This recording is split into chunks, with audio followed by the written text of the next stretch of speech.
Salut la team, j'espère que vous allez bien. Aujourd'hui on se retrouve pour une nouvelle vidéo dans la série Actualité Oculus et aujourd'hui on va parler du jeu Medal of Honor qui va bientôt sortir le 11 décembre, vendredi je crois. Donc on va parler du jeu dans son ensemble et les caractéristiques qu'il faut pour pouvoir jouer de manière correcte. Donc vous pouvez déjà cliquer sur le premier lien en bas de la description de la vidéo pour voir le trailer. Donc on voit que les graphismes sont vraiment bien faits et justement pour avoir un jeu fluide avec de bons graphismes ça va forcément demander une grosse config. Mais malheureusement ce jeu sera disponible que sur PC et pas sur le Quest 1 et 2 dans leur store. Donc c'est dommage mais c'est comme ça. Donc vous pouvez jouer soit en ligne ou soit via Virtual Desktop. Et l'autre point faible, l'autre point négatif, vous pouvez cliquer sur le deuxième lien en bas de la description de la vidéo pour voir la config qu'il faut, c'est qu'il faut vraiment une grosse config. Donc ça demande déjà un processeur i7 de 9ème génération ou la même chose de comparable chez AMD. Ça demande 16 Go de RAM, mais ça c'est un peu basique. Et pour le GPU, ça demande une Nvidia RTX 2080 ou plus pour jouer de manière vraiment très correcte en ultra. Donc on voit que déjà il faut vraiment une grosse config pour le faire tourner. Et c'est pas le seul point négatif.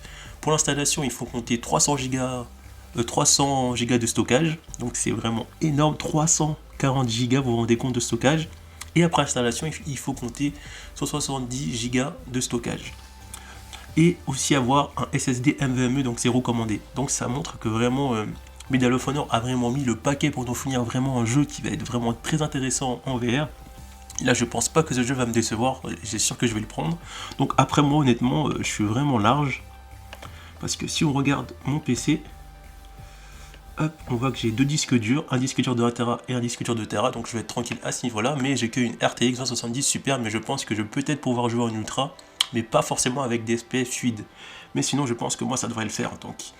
Donc si on reparle du jeu, là je m'attendais pas vraiment, je m'attendais à aller avoir comme carte graphique pour jouer de manière correcte, aller RTX 2060 ou 2070, mais là vraiment ça recommande déjà au minimum on va dire une RTX 2080 pour jouer de manière très correcte.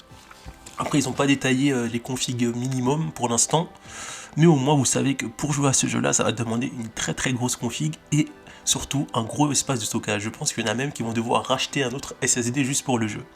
Mais en tout cas ça prouve que Medal of Honor s'est vraiment intéressé à la VR et va vraiment nous fournir un jeu qui va vraiment nous immerger, qui va être vraiment très intéressant à découvrir.